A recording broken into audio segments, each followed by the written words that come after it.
What I got, you can't buy. It resides between my eyes. Walked through the fire, came out better on the other side. See, life's like a beach if you find the sand. And right now, I'm feeling like 100 grand. You are listening to Inspired Insider with your host, Dr. Jeremy Wise. Dr. Jeremy Weiss here, founder of InspiredInsider.com, where I talk with inspirational entrepreneurs and leaders. Today is no different. I have Gil Allouche of Metadata.io. Gil, before I formally introduce you, I always like to point out other episodes people should check out. Since this is kind of part of the SaaS genre, you could check out the one I did with the founder of Zapier, Wade Foster. That was interesting how they've grown their company. Pipedrive, actually really interesting. I think when I interviewed them, Gil, they were 10,000 customers. I think they have over 100,000 now. Founder of Aweber, Tom, was really good. And Mailshake, Sujan Patel talked about how they're actually acquiring SaaS companies. And I think right now, Mailshake has like 70,000 customers. And this is also part of the Israel Leader Series. Gil really cut his teeth as a software engineer at some companies in Israel. And so you could check out the ones they did with Moise Navon, one of the founding engineers at Mobileye. They were actually acquired by Intel for over $15 billion. And Yuri Adoni, who's a partner, he was a partner at Jerusalem Venture Partners for 12 years and the author of The Unstoppable Startup. Check out that and other episodes on InspiredInsider.com. And this episode is brought to you by Rise 25. At Rise 25, we help businesses give to and connect to their Dream 100 relationships and partnerships. And how do we do that? We actually help you run your podcast. And we're an easy button for a company to launch and run a podcast. We do strategy, accountability, and full easy button execution. We call ourselves the magic elves that make everything happen in the background. For me, Gil, the number one thing in my life is relationships. I'm always looking at ways to give to my best relationships. I found no better way over the past decade to profile the people and companies I most admire and share with the world what they're working on. So if you've thought about podcasting, you should. If you have questions, go to rise25.com. So Gil Allouche is founder and CEO of Metadata.io. It's an AI autonomous marketing company. He started back in 2015. As I mentioned before, he's a software engineer turned data-driven growth marketer. Their company helps to make demand generation easy for non-technical marketers in a nutshell. But Metadata, and he's going to explain more, is a patented technology that combines predictive scoring and programmatic advertising to deliver a predictable pipeline of opt-in lead qualified leads for B2B enterprises. Now, some of their past customers include people you've heard of: Cisco, UserVoice, Salesforce, Aerospike, and many others. So Gil, thanks for joining me. Great to be here. Thank you. And great list of companies that you've had on your podcast. Talk about Metadata.io and what you do. Yeah. So, I was working as a software engineer, as you mentioned. I worked in robotics. I worked in the financial services sector. I always wanted to touch the business side and not just build the product. And so when I moved to the US to do my MBA, I spent almost a decade running marketing for 3 B2B SaaS companies. And I found out quickly that my skills, my technical skills and my programming skills are very useful in the B2B performance marketing world. Because at the end of the day, unlike B2C, where it's more like a Don Draper, Mad Men kind of world, in B2B, your job, first and foremost, is to build predictable pipeline for your sales counterpart. It's a very different game. If you do that right, you have a seat at the table. If you don't, and usually people can't, they move on to their next gig after a year and a half. And so I was very successful in my job, thankfully to those skills. And I found myself essentially programming my way through it. I found myself building a framework for experimentation. I didn't have a knack for, I'm going to run this campaign or this tagline or this picture. I have no idea. This is not my area of interest or area of genius. And so the way I was about to solve it is by running experimentation. I find experimentation to be a scientifically proven method to find the best result. And so I quickly understood who is my total addressable market, what is the universe of experiments I need to run, and then I let the computer run it for me. It worked out in 3 companies. All 3 of them got acquired to the extent where I wanted to make myself a commodity. I found that there are many people like me, a small maybe group of software engineers turned marketers And I had to choose whether I want to be a consultant and build a consultancy around this, or can I actually get myself out of a job by building a technology that can do everything that I can do and better. And that's essentially what I built. You're right, we started in 2015, and the first 3 years was just building IP. We built a little bit of a monster. In B2B marketing, usually it's a lot of smoke and mirrors and nice UI for not a lot of technology in there. But given that I'm an engineer, I fell into the classic trap and I just started building this crazy monster that has multi-factor experimentation, AI, heuristics, a nice database of 1.5 billion business profiles. And we launched around 2019. And yeah, we grew quite significantly since then. And we're also expanding. We started with demand generation because, as I mentioned, that is the most important thing. If you solve that in B2B, you build pipeline for sales, you have carte blanche to figure out everything else. If you don't, then you don't. And so we started there. We built this execution platform. We have 5 patents. We're working on 2 others right now. But throughout the years, we started talking about our real vision, which is the marketing operating system for B2B marketers. We want to take over any type of operation that has technical, repetitive, mundane tasks and take over those technical, repetitive, mundane tasks. So attribution is part of that. Best practices in the sense of playbooks. So a marketer who may not know what to do gets a template, gets a playbook in the system, and personalization. How do we bring the consumer experience into B2B? When you're buying a dishwasher, you don't have to read a white paper and talk to a sales before. So why do you have to do the same in a B2B setting? So we're trying to really revolutionize the space with this technology, and that's what we're up to. Gil, the early days funding the company, did you fund that with investment? Did you fund it with customers? How did you fund the initial days? Because it sounds like when you started it and when you kind of released the version, there's a couple of years in there. Absolutely. So when I just, the answer is yes, all of the above. So when I just started, I basically, I started a consultancy. So 2015 was actually a consultancy. I was a consultant, a performance marketing consultant. And in order to build this, I had to do a lot of the technical, repetitive, mundane tasks, and I wanted to have a larger sample set than 3 customers than 3 businesses that I worked in, and so I had about 20 customers, and I used the money that I earned from marketing, which was quite significant, to go and invest it fully into a product. So I actually programmed part of it myself. I had another developer called Ilya. I think he was in Poland, if I'm not mistaken, and he and I did pair programming for quite some time, built the MVP. I then joined 500 startups and Alchemist that gave us a little bit of funding. We're talking about 100K plus, and mostly taught me how to raise money. And then we raised our seed funding in 2016. In 2016, we raised, I think, 1.4, if I'm not mistaken. And that gave us enough runway to build a product and then start doing sales and really iterate to understand who are we selling to, who should we not sell to, price, sales cycle, so on and so forth. I'm curious, there's companies that go the bootstrap route and just fuel it through customer acquisition. There's companies that raise money. What was the conscious decision why you went the raise money route? Because it seemed like you had a bunch of customers that you were acquiring from the consulting that you were moving into the platform. So, totally, it's a great question, and I went through this myself. So, a few things. First one is I wanted to maintain competitive advantage, and if I was to build it with the revenues that I brought in from consulting, I would build it slower. It will take me a lot longer to build it, and my fear was that someone else will figure this out and start building this in parallel to me, which as of today hasn't happened. The second part is, so I don't know if that was a right assessment or not, but that actually never happened.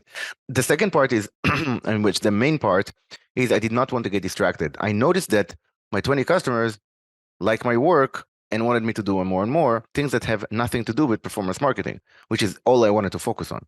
They wanted me to do many other things, like lead scoring and build them campaigns and do like marketing strategy. And I'm like, this is not what I'm here for. Also, the kind of customers that came even through word of mouth were so diverse that was also not my interest. I wanted to specifically work with B2B tech companies, B2B. It could be healthcare tech, it could be financial services, all kinds, but it should be complex sales process, high ACV. So I was pretty clear about who I want to serve, and have the consultancy essentially was a distraction. That said, I admire companies who can bootstrap. To be honest, there's a lot of huge benefits if you can do that. I wasn't really set for it, not with the first business, but who knows? Maybe in the future, I think I may dabble with that. That could be cool. You know, I was doing some research, Gil, and at one point, I love to fill in where this falls into the timeline. You talked about firing your biggest customer. Oh, yes. What happened there? So here's a great example for distraction. So we had a customer, I won't mention the name, but we had a customer that I think the average deal for us was about 40K from a customer back then, or 30K from a, not even 30K maybe. This customer was paying us $230,000. So it was, I think, something like 20% of our ARR, something ridiculous, like maybe 15%. It was fairly early. I think it was something around 2019. I want to say something like that. 2019, maybe middle of it, 19, maybe the end of 19. And that customer we learned so much from that customer, I should say, right? Everything that, you can complain about things, but everything happens for a reason. So that customer taught me a million things about myself, about the business, about distraction, about revenue distribution, about risk. But one of the things that I realized is that at some point we were not anymore metadata building this demand generation platform for B2B companies. We were metadata building anything for one customer that was paying us a lot of money. And it came about that my employees started burning out. They were mistreated sometimes by that customer that had a lot of leverage. And I found myself making the wrong decision one after the other. And so my revenue leader back then, Olivier, actually, he should get a lot of the credit here, because we had a conversation about it, and he was like, we should be letting them go. And I was like, yeah, I've been thinking about it before. I was like, let's do it. It's gonna be shit, but I was like, you know what? Let's do it. And we just went and we went ahead and did it. And it was terrible. But let me tell you, it took us, I think, less than. It's a very tough decision. I mean, in some ways it's an easy decision. In some ways it's a tough decision, right? It was more tough than easy, because the revenue really dropped after that, and then logo that I could leverage for many other customers was gone, and but you know what, the cool thing that happened, that I was surprised that it took us less than 2 quarters to recover that revenue, because suddenly we had all these resources back and we could do all these things. And so totally a great decision, and I learned a lot from it. Even earlier this week, we have a customer that is using a lot of the resources, not very flexible, kind of isolating us, so on and so forth. And the team is kind of suffering from it. And they asked, like, should we renew at all costs? And I'm like, no, if this is not a good customer, it's okay to say bye, respectfully part ways, just like a customer parts away with a vendor. Of course, you try to fix it, you try to amend it, so on and so forth. We'll do everything possible. But if it's not a match, I think it's healthy to part ways. I'm sure when that happens, they may want you even more at that point. Sometimes, it did happen to me at one time that I said no to a customer, and the customer really wanted to work, and I was like, look, I'm not doing this for this purpose. I actually went and met them in person to really make the case and see, look, if it makes sense, we'll of course continue to work together, but this is what we see, and we want to be fair. We don't want to do something that is short term. And so I think that confidence comes together with a little bit of doing the work, and it's just like a relationship. You have a toxic relationship. If you're really afraid of being alone and you don't have experience of being alone, you're just like, oh my God, I'll stay with, at any point, at any price, I'll stay with that person. But if you've matured from that, you're like, this is not good for me. I'd rather be alone and grow. You can make healthy decisions for both sides. Yeah. I want to talk, about the evolution of the product for a second. Like, where was it in 2015, 2016? What did that look like? And then now, if you're watching the video, you can see you can go to metadata.io and you can go to the products page, and they have all these different products and features. But let's start off, take me through the evolution of what was built, and then we can talk about today.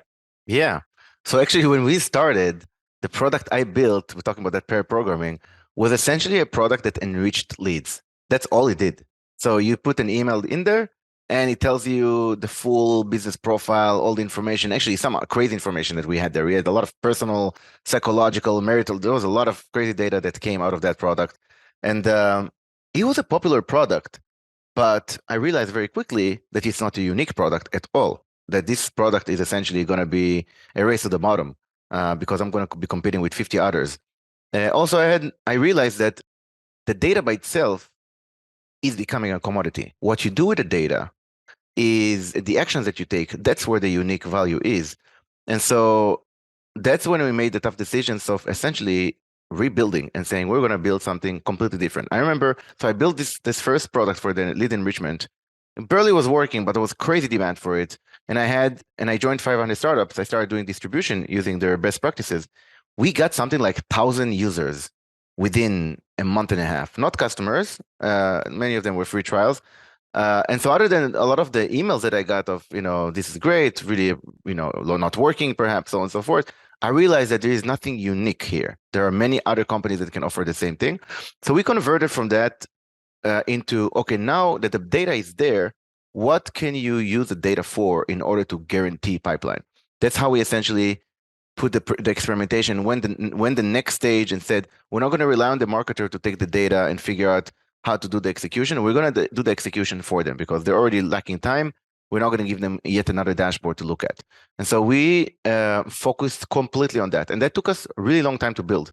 There's a lot of complexity that went in there. It's essentially, we built something like a command and conquer system, or like a game. There's a real-time clock in Metadata. It's not just you click here and something happens. This system runs millions of actions every day. And so that's the second thing that we built, right? And that was really the majority of the lifetime of Metadata, and that's still the core product. But over time, we found that there are other technical, repetitive, mundane tasks that are equally important to generate pipeline. And if you don't get them right, even if you have the best pipeline in the world, it doesn't convert into sales. And also, there is a lot of bottlenecks and a lot of waste if you don't fix them. So, for example, personalization was one of them. You spend $1,000 to get a lead from Google to your website, and then your website is a generic website. That's crazy. You spend $1,000. Wouldn't you spend like a little bit more to make the website? I'm not asking you to be Netflix or Amazon, although that'll be great. We'll get there, but somewhere in between, and do better than just like, hey, company name, which every website in the world has. And so that's personalization for you. And there is a lot more, right? Lead enrichment, for example, something super simple, but if you bring in the right people, from the buying decision makers from your named accounts, and you don't know exactly who they are because they signed up with their Gmail or MSN to Facebook, and that's how you got the lead. What are you doing? Why won't you pay like another $1, another half, another 50 cents, another $1.50 to get that full business profile? So we added a few more things that we know are critical based on trial and error, and we're making sure that to plug those things in, so that end to end you have a profitable marketing machine in your company. Did that come internal, or were you getting suggestions from your customers at that point? A lot of suggestions, a lot. And, prioritizing the roadmap is a balancing act. You have to innovate, because what I think is Henry Ford, right? If you ask, what they want, it's like another horse or a faster horse. And so like you have to innovate and lead, because some people don't know what's possible, and that's one of the advantages of being an engineer, right? You can start seeing what is possible given your experience building other stuff. Second one is customer feedback, and you have to be religious about that, and be comfortable with negative feedback, critical feedback, and even be comfortable with you're going the wrong direction and pivot. And then your field, the front line, like people, the SDRs, the sales, the customer success, they know what's up.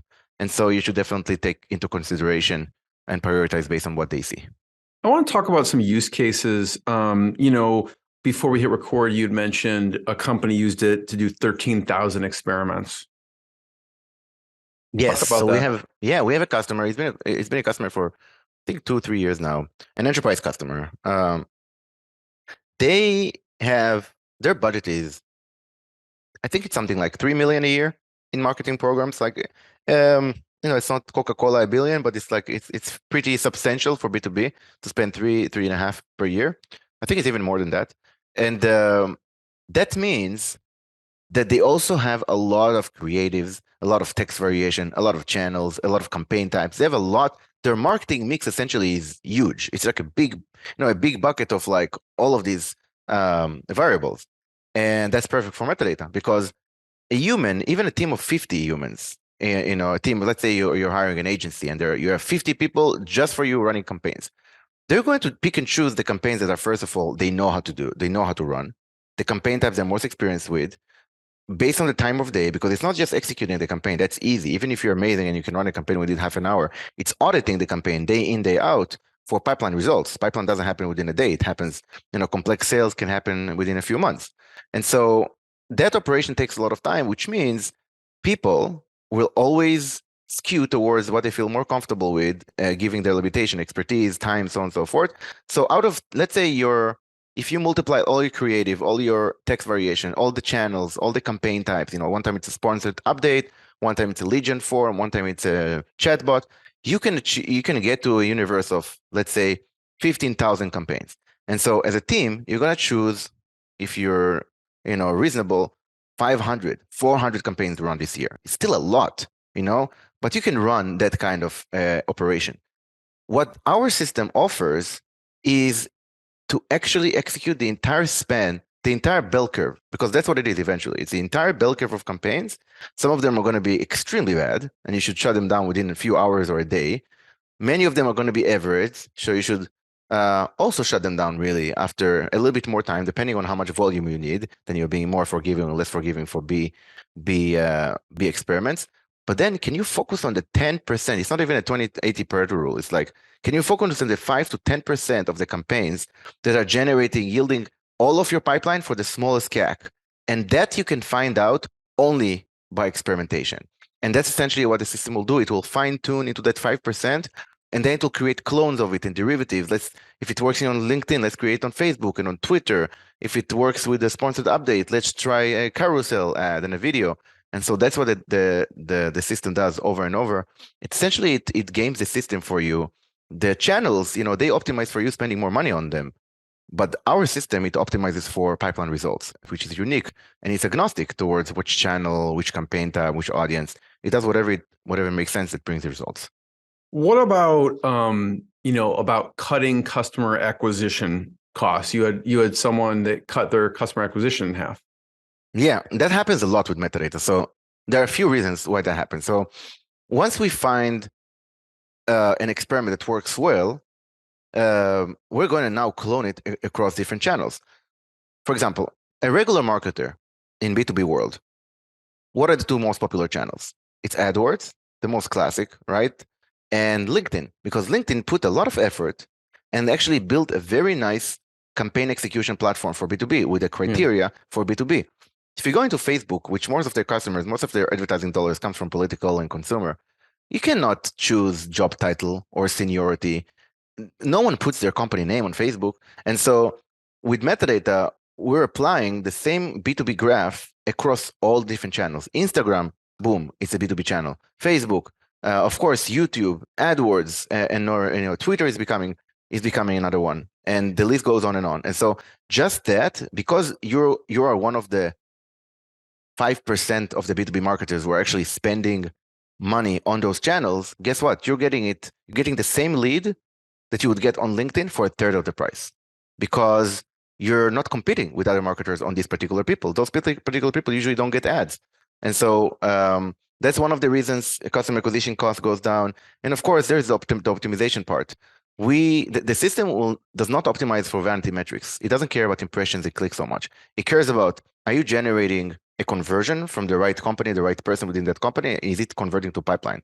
And because of that, two campaigns, one may generate 100 leads, one may generate 2 for the same price, but out of those 100 leads, 0 became an opportunity. Out of those 2, 1 became an opportunity.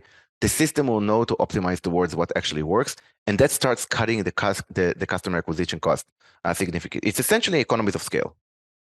Gil, I want to talk about who is the ideal customer for you, because I know like there may be someone from a larger organization, maybe they're head of marketing, maybe they're head of paid media. I'm wondering if agencies use you for their clients, because there was one case where someone kind of built their career using yours. And I mean, we won't have time to go into it, but I'm curious on how you come up with the pricing, right? Because your pricing is based on, obviously the what you're generating for some of these companies. So talk about the ideal client using metadata.io.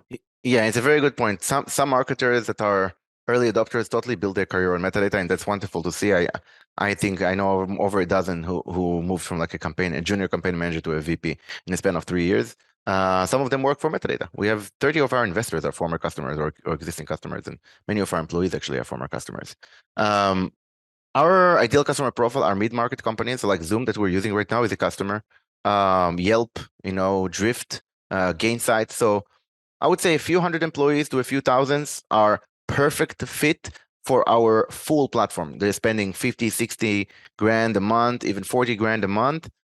When you start spending at that level, if you're spending 10 grand a month, you should use our meta match, our low price free trial essentially. That's only audience the creation. So you make sure you don't spend money on the wrong company, on the wrong person, but you should manage your campaigns at that level on the native channel. Don't spend too much money managing, with the management software because you don't need it. Exactly that one. But if your spend is high, it's like you want to have an investment manager managing your $500,000, and so that's essentially what the system does. And so mid-market companies, B2B, complex sales. So, it takes them a few weeks or a few months to sell, and then high ACV. So if you're selling like a $50 per month product, it's not a fit. But if your ACV is like 20K, 30K, it could be a 200K, it's a great fit. Using modern software. So you have to use Salesforce CRM or HubSpot CRM, and one of the top 4 marketing automation systems. So we have a good amount of those requirements for you to be a good fit for metadata, because if you're coming in as a customer, we want to make we want to make the money in, money out ratio so amazing that you don't have to ever think twice whether it was a good investment or not. So you have some agencies that maybe serve a lot of B2B SaaS companies using the platform too.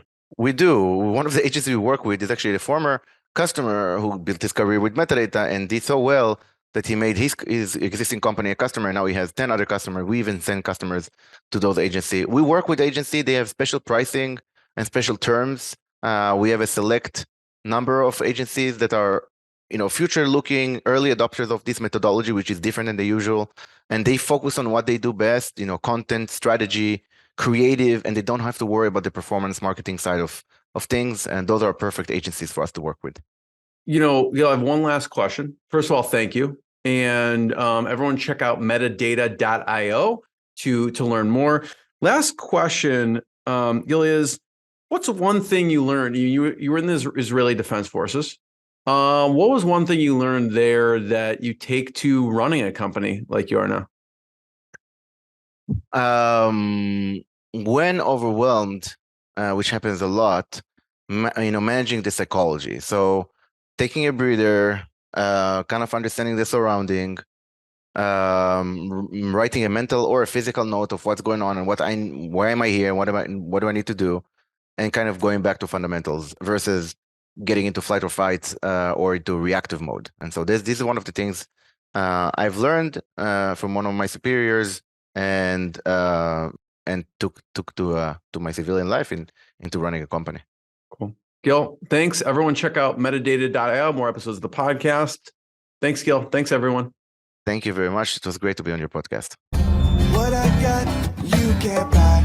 It resides between my eyes. Walked through the fire, came out better on the other side. See, life's like a beach if you find the sailing right now. I feel like $100 grand.